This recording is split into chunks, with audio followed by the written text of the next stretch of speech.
So it's time for the third and final panel discussion of the day. This session will focus on next-gen transportation, exploring the integration of telematics, connected, autonomous, and electric vehicles. Moderating this panel is Mr. Harshvardhan Sharma, Head of Automotive Retail Consulting Practice at NRI. Please welcome him.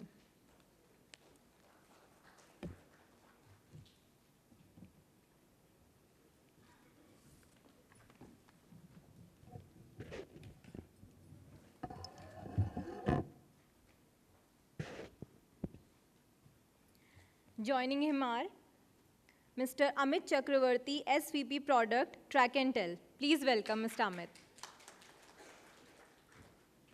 Now I'd like to invite on stage Mr. Sanjay Gupta, Chief Development Officer and Global Head of Engineering, L&T Semiconductor Technologies. Please welcome. Now I'd like to invite Mr. Bijoy Chatterjee, Head Digital Transformation, Škoda Auto Volkswagen India. Please welcome Mr. Bijoy. And now I'd like to invite Mr. Sai Manoj, Connectivity Product Architect, KPIT. Let's welcome Mr. Sai Manoj. Over to you, Mr. Harshvardhan.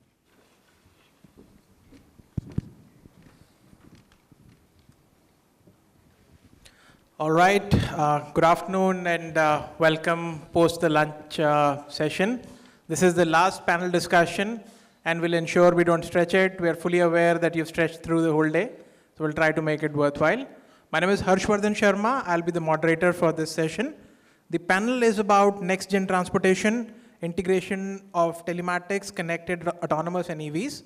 Before we delve into the panel, let me request all of you for a round of applause for Future Mobility, for Manoj, for Yashi, and the organizing team for doing a tremendous job with this session. All right, so before we begin, maybe I can request a quick introduction from all the panelists. You can talk a little bit about your mission and about your organization. Thank you. Maybe you can start with you. Thanks, Harshvardhan. Thank you, Future Mobility, and thanks to the audience for organizing this wonderful event. My name is Amit Chakravarty. I am a Senior Vice President at Trak and Tel. And we are into connected vehicle space, and we are tier 1 suppliers for two-wheeler, three-wheeler, and four-wheeler manufacturers, OEMs.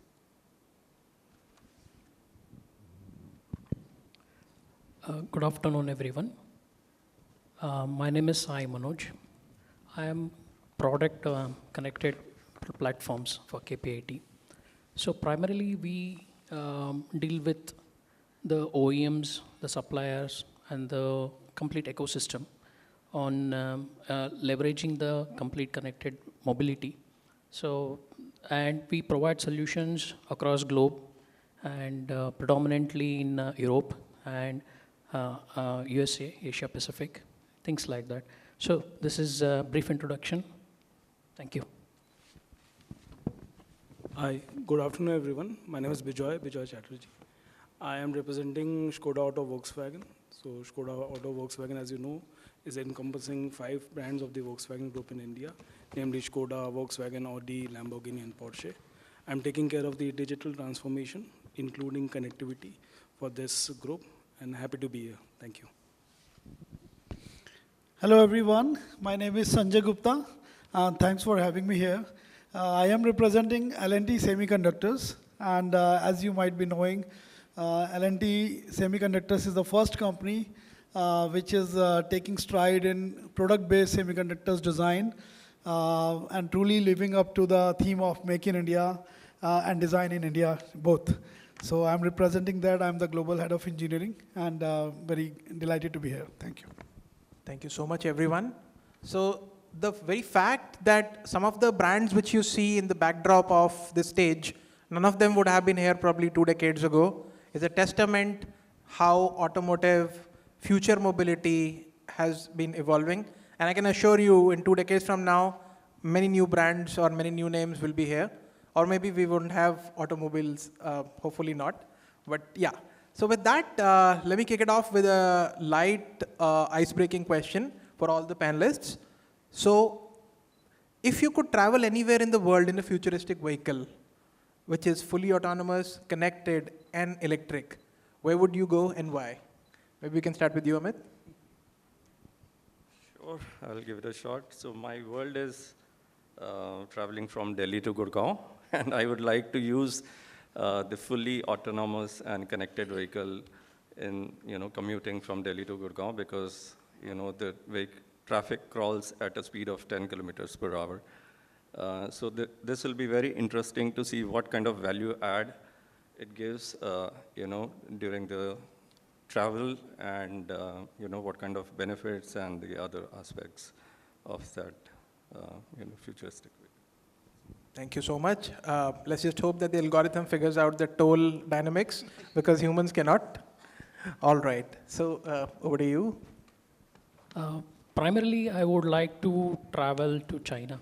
So it's primarily here you come up different products in the connected forum, and having seen these days emergence in the technology and adaptation to the mobility, I feel more synergies is there in China market. So I would like to explore that as a technological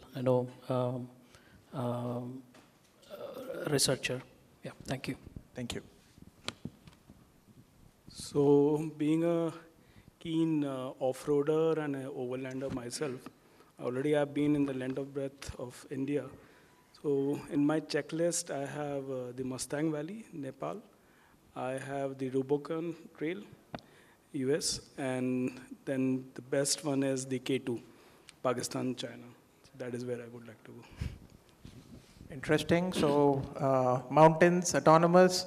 I think there's a lot of trust you're putting, but sure, hopefully it should play out well.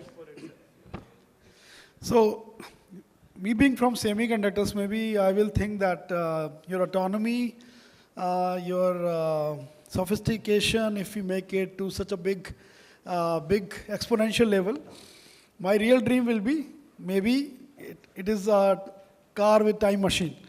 And I will like to go back in the theme of the mobility, probably to the time when our scriptures tell about the Pushpak Vimana, which was also a mobile vehicle of that era, maybe 10,000-year-old, and what technologies they were using to make it happen, and probably come back with those learnings and trying to do things here.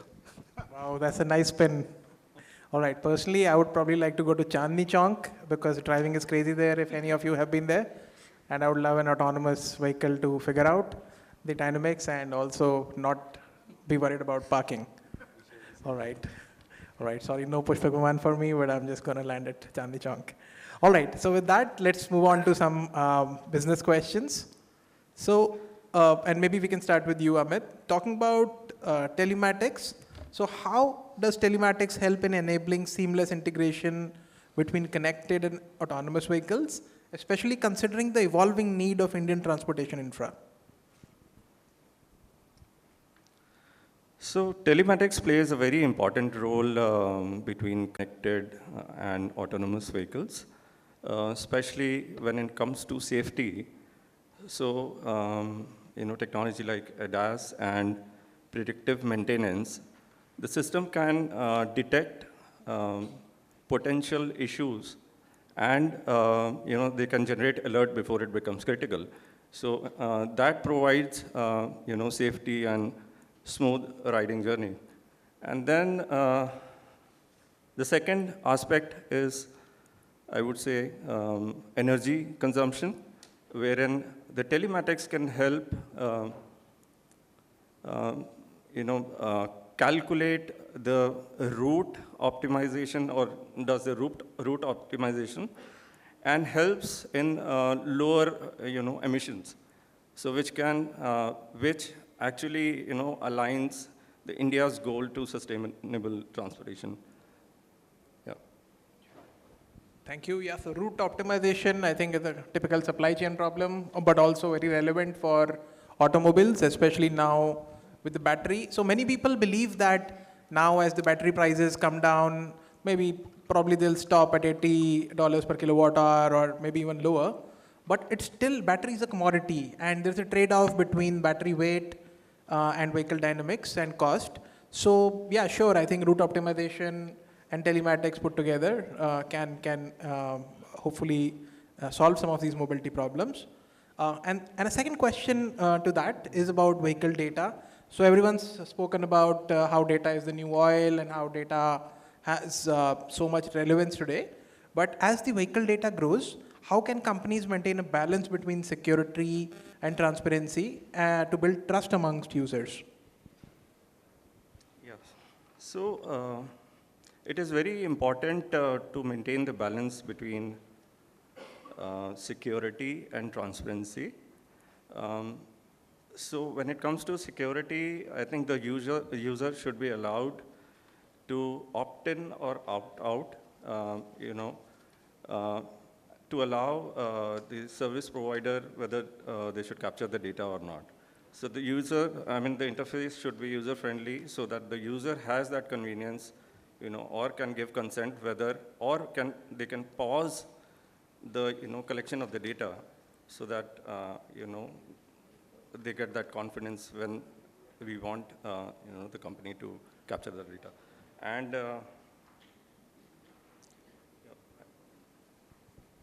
Sure, thank you. Yeah, so I think transparency and data security will need to be very closely studied. We have instances from markets like China, even with Europe GDPR. So I think the choice should lie with the consumer on voluntarily sharing this. Incidentally, when we studied this some time ago, many consumers did not mind sharing their data as long as there was a payoff for them. So I think such kind of voluntary discretion instead of being an intrusive technology would help.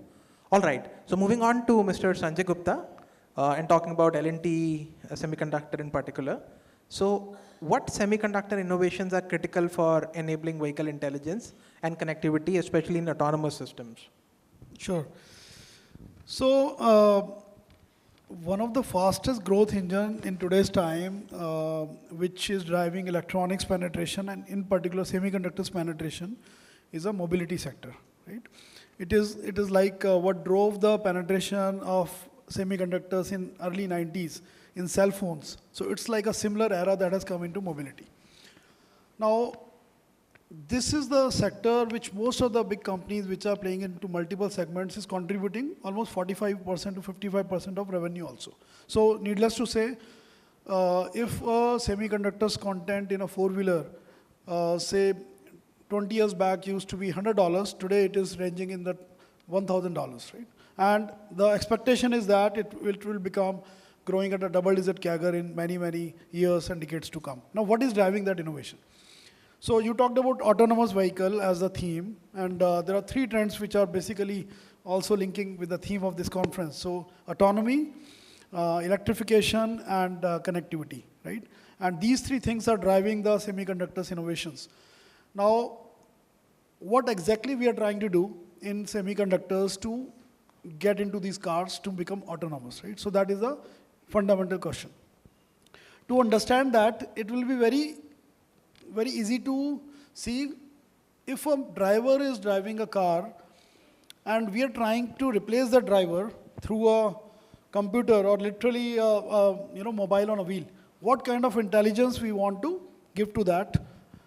And the easiest way to think is comparing human brain versus a robot that is going to drive that driverless car, which is going to be connected, by the way. And simplest way to think is just like human has ears, eyes to sense the data, semiconductors have sensors, and there are almost 100 kind of sensors. The easiest way to compare an eye sensor is a camera, but there are other sensors like radar, LiDAR, which are used in autonomous vehicle for sensing the external world. There are some innovations happening, even the sound sensors to hear the noise coming and then making a sense out of it. So while human does it through natural sensors, semiconductors enable it through sensors. Now once the data is captured, human brain does something with that data, right? And how it does, again, if you go into the biology, a human brain is roughly 80 billion to 100 billion neurons. A neuron is a probably God-created transistor which can work on chemical and electrical stimulus. And these 100 billion neurons are connected in a very mesh network where one stimulus goes and then it finds a path and it learns automatically. So with every experience, these neurons get connected, just like your serpentine road in Chandni Chowk, right? So it will make a pattern. And from the child birth till the maturity, there are millions of patterns that get recognized or embedded in human brain, which is the memory, auto-learned memory, right? And it keeps happening till the end. Now, the equivalent of that, we are trying to do using artificial intelligence. So we are making these computers or these intelligence learn on its own by training it. So unlike a human brain, which is self-trained, you have to train an autonomous car that if you get a wall in front or a cow in front, there is a way to recognize it, and then there is a way to tell the computer it is a wrong thing to have, you better do something. So once you do this, the brain part, the third thing is act. And like a machine acts and human act in braking, a machine act by actuators. So these are also semiconductor devices which are embedded, which will automatically trigger a brake if you are supposed to apply a brake. So in nutshell, sensing ability, thinking ability, and then actuation ability is something that we are trying to do, which we are trying to replace a human through a computer. And this is a very high-level discussion, but there are industries and companies today that are growing within each one of those thought processes, and the whole industry is like more than $200 billion in industry worldwide among some of these parameters. So for sure, in the context of today, there's a huge opportunities that lie in front of the whole Indian industry as well as global industry, how we can make our fair share from these technologies. Thank you so much. And very rightly said, as the bill of material cost for semiconductors and E&E increases in the vehicle bill of material, definitely semiconductors are going to be the central engine, proverbial engine to say, for such developments. And you rightly said technologies like LiDAR, particularly radar. For one scenario, actually we considered in 2030, all vehicles will have at least some basic level of autonomy, at least an L2 autonomy. And then therefore, semiconductors will have a huge role. And that brings me to the second question on the demand-supply scenario. I'm sure you get this a lot. Recently had Semicon and semiconductor, PLI, and so much developments have been happening. So given the global demand-supply scenario for semiconductors, in your view, how can India improve its strategic role in supplying semiconductors to auto sector? Sure. So again, very valid question within semiconductors arena. And just to give a global landscape, global semiconductor industry today is roughly around $500 billion. And based on the estimates by 2030, 32, 35, again, give and take a couple of years, it is going to touch $1 trillion industry. Now, what is fascinating to see that in this big industry right now, India's contribution is close to zero from the manufacturability perspective, because that is where the supply chain of the real chips comes into play.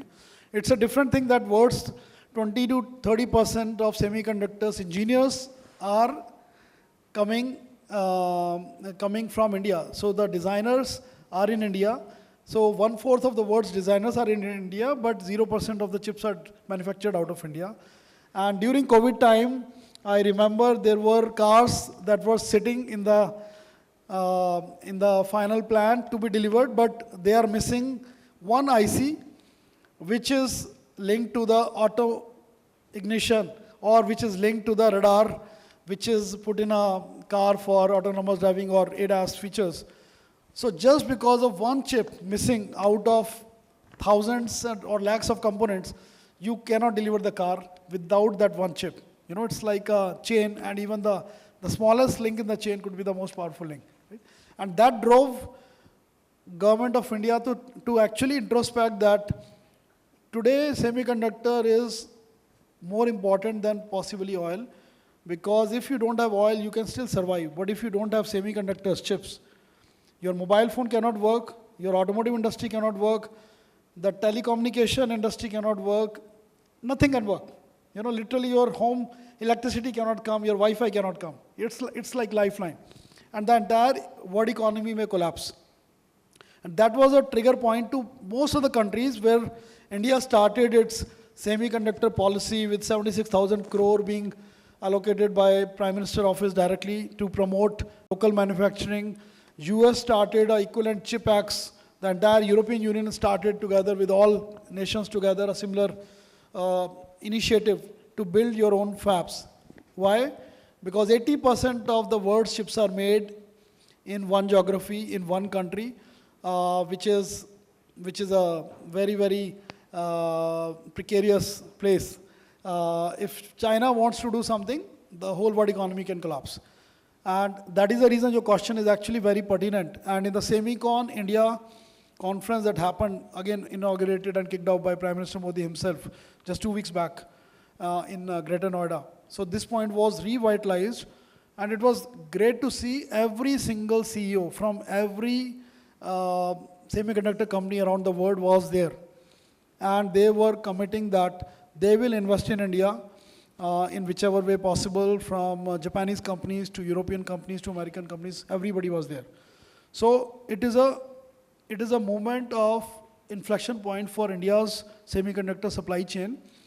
We already have 5 OSAT/fabs being announced by Tata's, by Renesas, CG Power.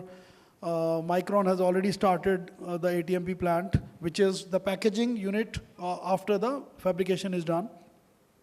And I'm very proud to say that L&T Semiconductors has started to solve this problem from the other way around. So while 5 players are trying to manufacture chips, but there's nobody to design chips also, because 100% of the companies are global companies. So we are going to design these chips from customer requirements till the final delivery, and that is the big vacuum that we are going to create. So all in all, I think India is all set to solve this problem in next 1 decade to come. It is not going to be solved in 1 year. It is a big, big thing, but I'm sure India will do it with the investments which are happening by government, the whole industry, academia. We heard about the mighty startup hub, and a lot of startup initiatives are happening in the country. So everybody is coming together with a common dream to make India truly Atmanirbhar into this very important sector. Thank you. And I'll just probably like to build upon the Atmanirbhar, which you mentioned, and 2 events, maybe not black swan events, COVID probably yes, but the Ukraine-Russia crisis. So when these 2 triggered, and Russia-Ukraine particularly I'd like to talk about, is if you remember, because of SWIFT banking dependency, Russia was not able to use any of its funds because the global trade happens in USD. And that's where everyone started thinking. And then again, the case of COVID, when there was a semiconductor shortage, vehicles were lining up at stockyards and were ready to be delivered.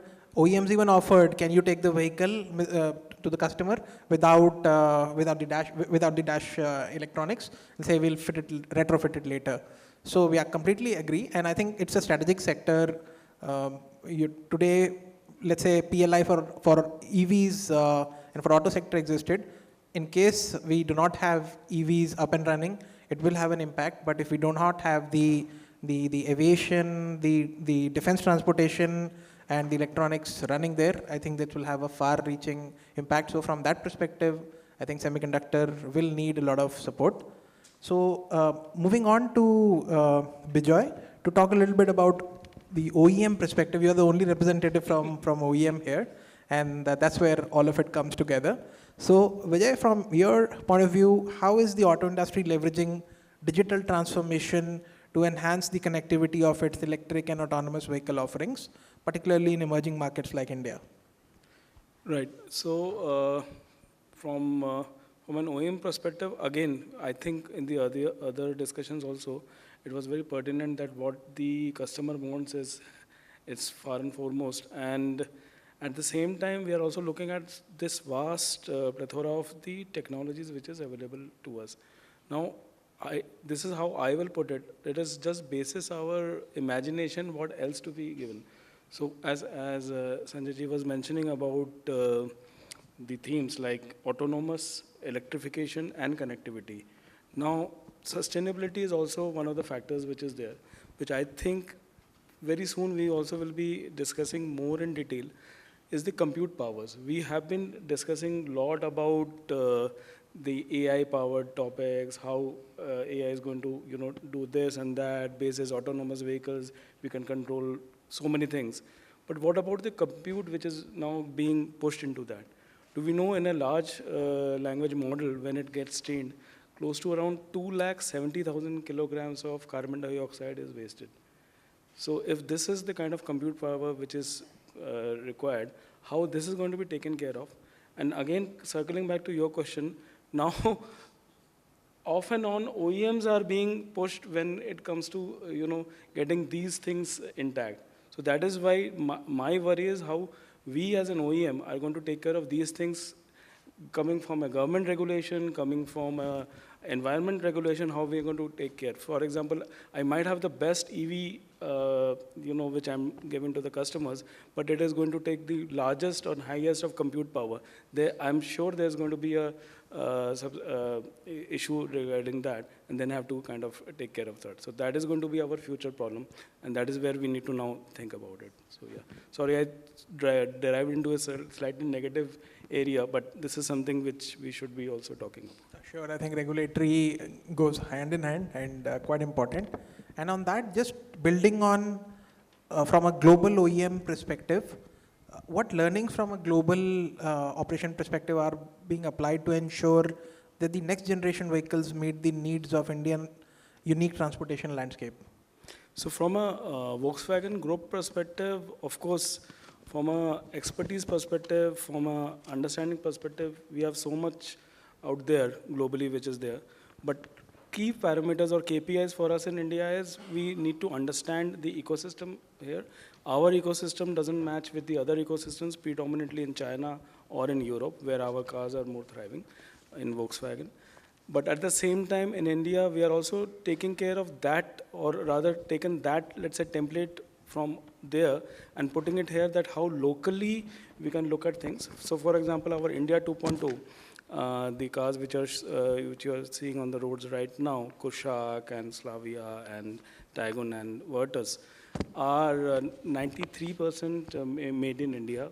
So again, we also are looking at making it more and more make in India. We are going to have a tier 1, tier 2 economy in which it is very closed loop and within India, and that is our goal. And same goes with the digital ecosystem as well. We are working very closely with a lot of startups over here, Indian startups, and we are looking at quick go-to-market solutions from them so that it can be implemented and be used. So we're not dependent on a lot of things when it comes to our global, let's say, alignments, but we are looking at how we can make in India and thrive in India. That's our goal from a global, from an OEM perspective. Thank you. And interestingly, what we have also seen is with the advent of global capability centers, now there is sort of a reverse innovation happening. We have Renault Nissan, we have MBRDI, Bosch, Conti. Many players have started not just building for India, but building for world from India. I can confidently say that every car which is run globally, there at least been one Indian who's worked on at least some lines of code on that today. And that is great testament that we are no longer the back office of the world and offer cutting edge technology, not just from a cost arbitrage perspective, but also from advanced tech perspective. So from an OEM perspective, do you also see GCC trend playing out in future very fast? So maybe we haven't marketed it that well, but our India 2.0 cars are also being exported from India, specifically to the ASEAN region and also to South America. So that's already in place. So last year, our global, not exports, but the total numbers was close to 1 lakh number of cars. So yes, for a brand like us, for a comparative, it doesn't seem like a big number, but for us, in terms of numbers, it was a good number to have. So we are already on that. It is already in our strategy. We're already working with some ASEAN countries to leverage this as well. Sure. Thank you. All right. So moving on to you, Sai, to talk a little bit about connectivity from KPIT's perspective. So how do you view 5G and V2X communication tech improving the safety and efficiency of autonomous cars? And what role do you see them playing in near future? Right. KPIT is there from very long time in this sector.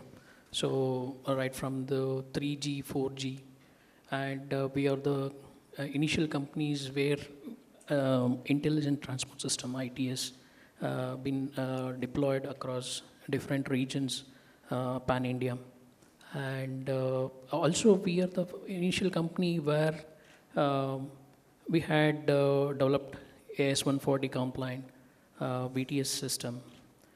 Those systems and the products were predominantly used earlier technologies like 3G and 4G.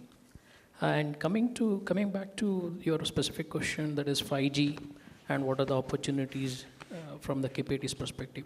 So we collaborate basically from SOC. Basically, this without SOC, we would not be able to leverage anything.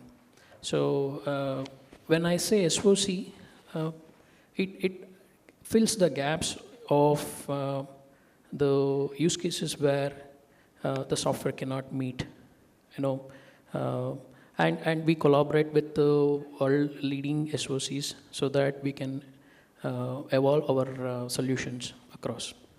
So looking at the 5G as the prospective, technology.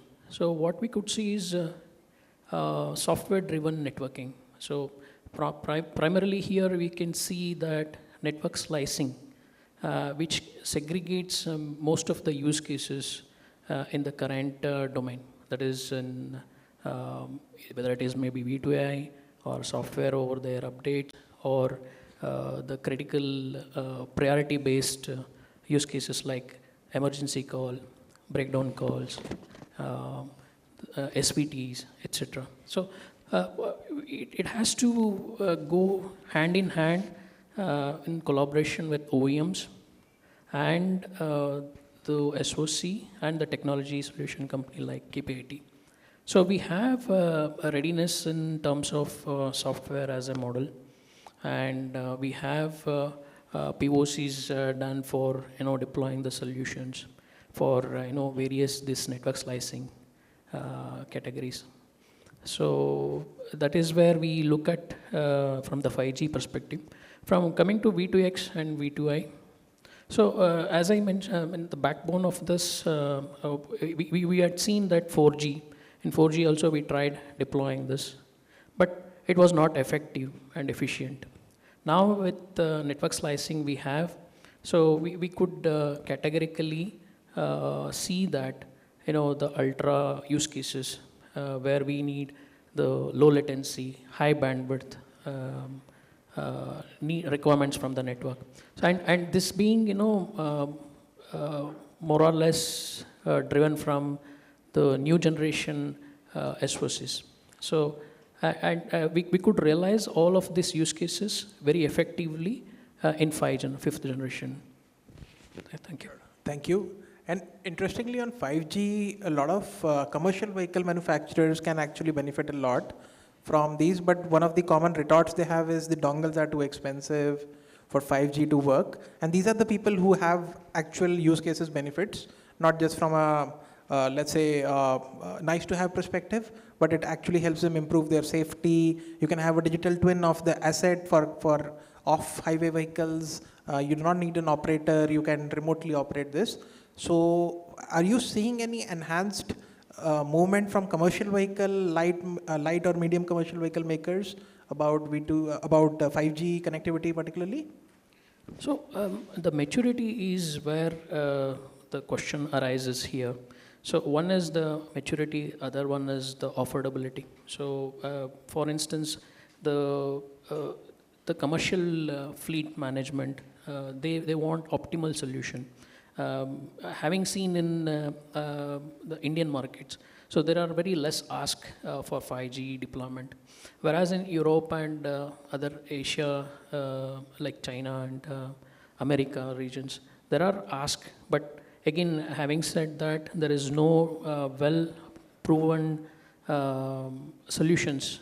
That is where KPIT is playing and providing the solution for the across world solutions. So this is an opportunity for us.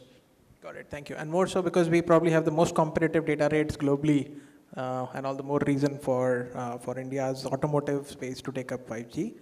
And moving on to second, about OEMs and technology companies like KPIT collaborating more efficiently for scaling up connected ecosystem. So currently, do you have any partnerships with OEMs or any plans to do collaborations? Right. So we have a collaboration across globe. We work with most of the OEMs and to deploy or to solve their real-time problems. And so we basically work not only from the solution or software point of view, we also work from the systems point of view, where we define the next generation architecture. So for instance, the next generation architecture has a combinations of multiple core VMs, and this has a communication internally, which is, most of the communication is realized in heterogeneous way. Which has the legacy CAN-based communication, also the some IP communications for different core infrastructure. So we try to solve the vehicle internals as well as connected mobility for mobility platforms. So when we say the ecosystem here, it comes whatever it is tangled with the vehicle e-cockpit.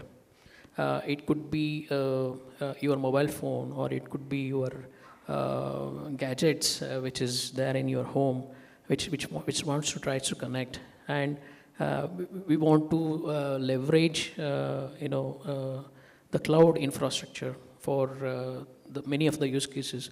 So we try to solve all of these problems for defining basically software-driven vehicles, defining it, and also solving the architecture for our clients. Understood, thank you. And then moving on to the regulatory side, and then this is a question for all. So talking about the regulatory framework, in your view, how can the Indian regulatory framework evolve for facilitating the adoption of connected autonomous vehicles while ensuring safety and infra readiness as well? So maybe we can start with you, Amit. Yes. So when it comes to regulatory, I think there are certain, already AS140 guidelines are there. And there is a new guideline extension of AS140.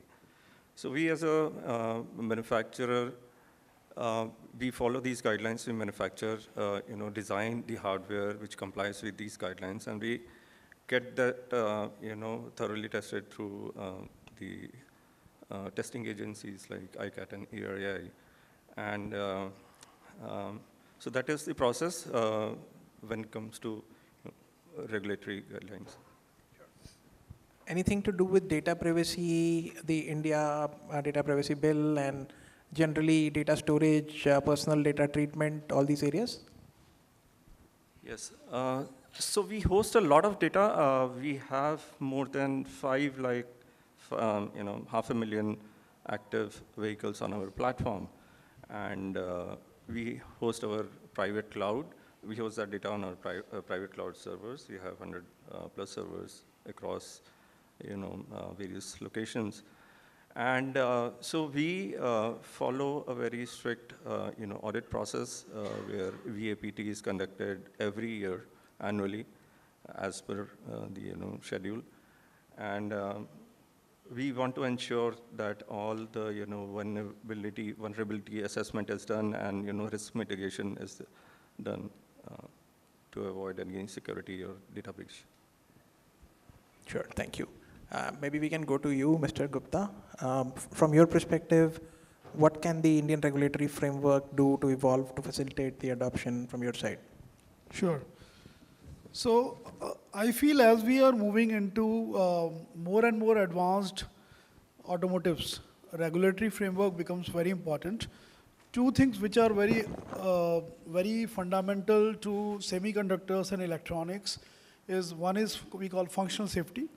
We call it ISO 26262 is the basically the standard name, where each vehicle is supposed to be, rather each electronic component should be functionally safe, which simply means that if because of too much of advancement, something does not work, it should not harm the passenger or anybody outside the vehicle, right? So basically protection of the people. It's as simple as that. It leads to redundancy. You know, just like in aeroplanes, if one engine fails, right, you have a second one. And since you are in the sky, you actually have a third one and fourth one possibly. So same way, when you build automotive electronics for life critical functions, which are autonomous vehicle, which are EV applications, connected vehicles, where the vehicle can take some decisions on your behalf. So it has to be functionally safe, and there's a whole science about it, right? It's a probably most wanted skill right now in the industry because it cut across semiconductors, hardware, software, board design, system design, and all that. The second thing which is coming up as a very important standard is a cyber security. Again, for a simple reason, few years back, some benign hackers gave a demo from their lab where they entered into a Chrysler Jeep from the connectivity of a radio channels. Now it sounds very like science fiction, but actually a very simple thing to do, because the way automotive electronics developed, it was like organic growth of any old Indian city. So you will have AM/FM radio connectivity, then you have add-on feature for driver assistant features, you have add-on features for body control applications, for reverse park assist, for many applications which get add-on. So the automotive architecture was not built with cyber security as a foundation. And what it resulted in, there were several loopholes. It's like your house has multiple open doors and anybody can enter from anywhere. So that was the state of automotive architecture.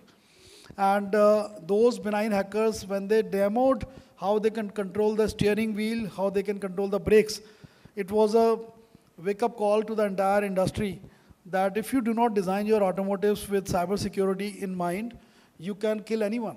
You can literally kill anyone by controlling the car from the cloud, and cloud is being controlled from your house. So that is the second standard. But I will also mention a third one, which is most interesting but most challenging one. So as we are getting into autonomous vehicle, imagine you have three people or three objects in front of the car. You have a cow, you have an old woman, and you have a young 5-year-old infant or a 5-year-old child. If you are a human, possibly at risking your life, you will put the car to a wall, risking your own life, protecting all three. But if an autonomous car is there, what decision it should take? Will it hit a cow or hit a boy or hit an old person, right? So there are ethical norms and regulations which are being debated right now, and Europe being the always a leader in all those things in terms of driving technology. So there were cases where European highest courts are discussing this with the technology companies, that if we need to put up a law for driverless car, whom we should make liable if the car take a decision which you don't agree with the society, right? So there are very unique use cases are emerging in legislation and in compliance and governance, which will be interesting how we solve it. Because at the end of the day, the coding that will be done to train those cars will be done by humans. And what we tell them should not be a country-specific or a person-specific rule. It should be something that society wants to do, right? So it's again a gray area, but a very interesting one, just to conclude answer to your question. Sure. Thank you very much. So, and this is very much needed today. We have so many hit and run cases, prominent personalities, and so on and so forth. Now, with no one to blame or technology to blame, who will the legislator turn to? But also significant developments are being discussed about EMT warfare particularly, like we spoke, and you have one countermeasure for EMT, and the defense supply chain for logistics is compromised, and it will have far-fetching impacts. So I think it's important from a regulatory perspective. And also, I think from a supply chain perspective, you touched upon it earlier, very important to have more clear guidelines, both in terms of fab manufacturing also, so that we have more Atmanirbharta in true sense.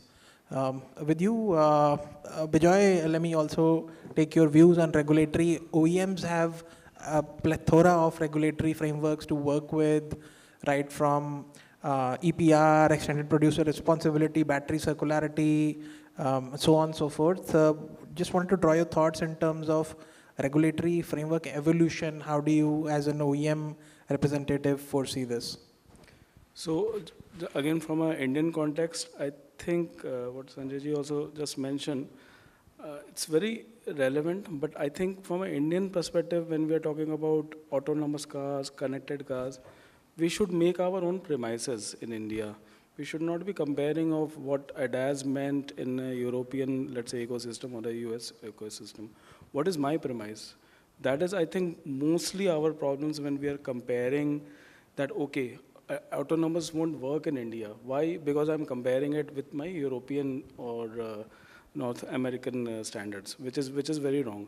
I think we should have our own premises, define it, and then regulate it. That is how we should be working around it.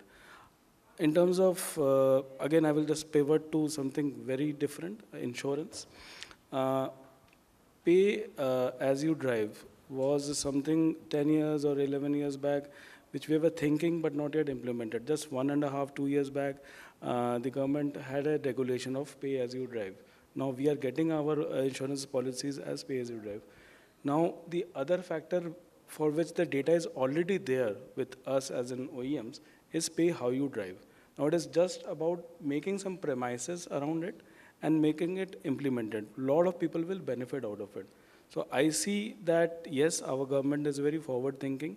We have a lot of, let's say, thought processes done, but we have to start building the premises from here. We should not be comparing. The tech is also being built here.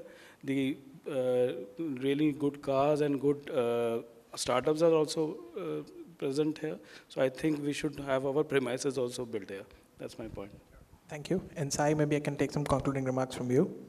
I predominantly agree with all the panelists here. So we as a KPIT implement all the regulations, regulatory guidelines as part of our solution. But I wanted to add one more thing, which is these days we see that data is being flown to other countries.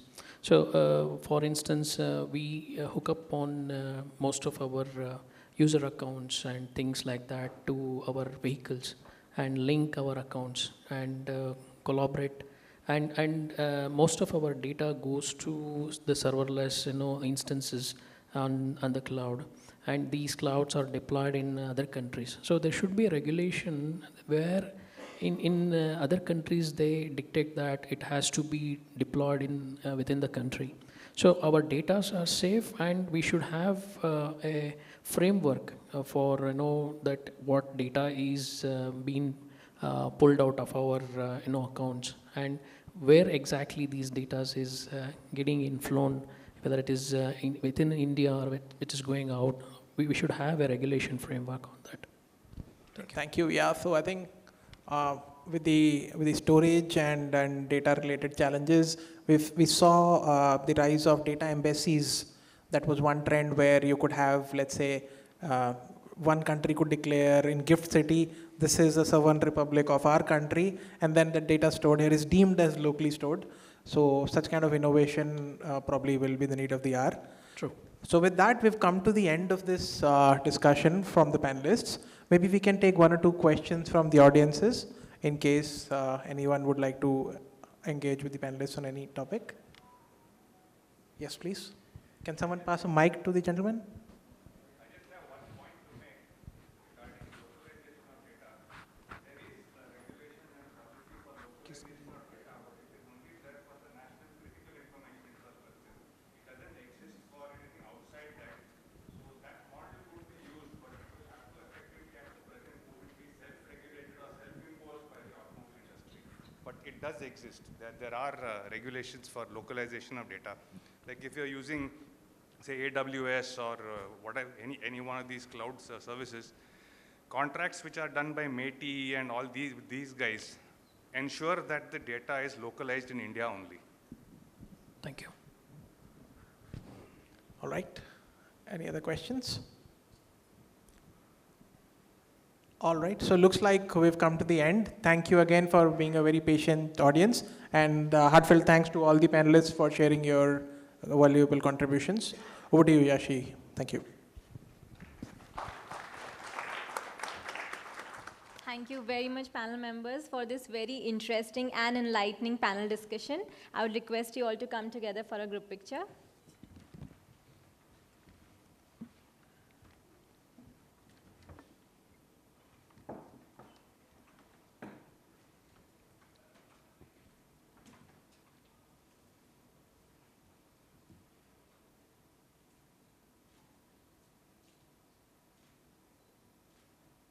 Thank you. So ladies and gentlemen, as we come to the close of what has been an incredible, insightful and engaging day, it is my privilege to deliver the vote of thanks. First and foremost, I would like to extend our heartfelt gratitude to our distinguished speakers and panel members for sharing their valuable knowledge and perspectives. Your insights have given us so much to think about as we navigate the future of mobility. We are also grateful to all our partners and sponsors for their unwavering support, without which this event would not have been possible. To all our attendees, thank you for your active participation and enthusiasm. Your engagement and interest have truly made this event a success. Last but not the least, I would like to acknowledge the tireless efforts of the entire Future Mobility Media team who worked behind the scenes to ensure everything ran smoothly. Thank you once again, and we look forward to seeing you at CAEV Expo 2025, which we are going to announce shortly. Please join us for the final networking tea coffee session before we depart. Thank you once again for joining us today, and have a safe journey back home. Thank you so much.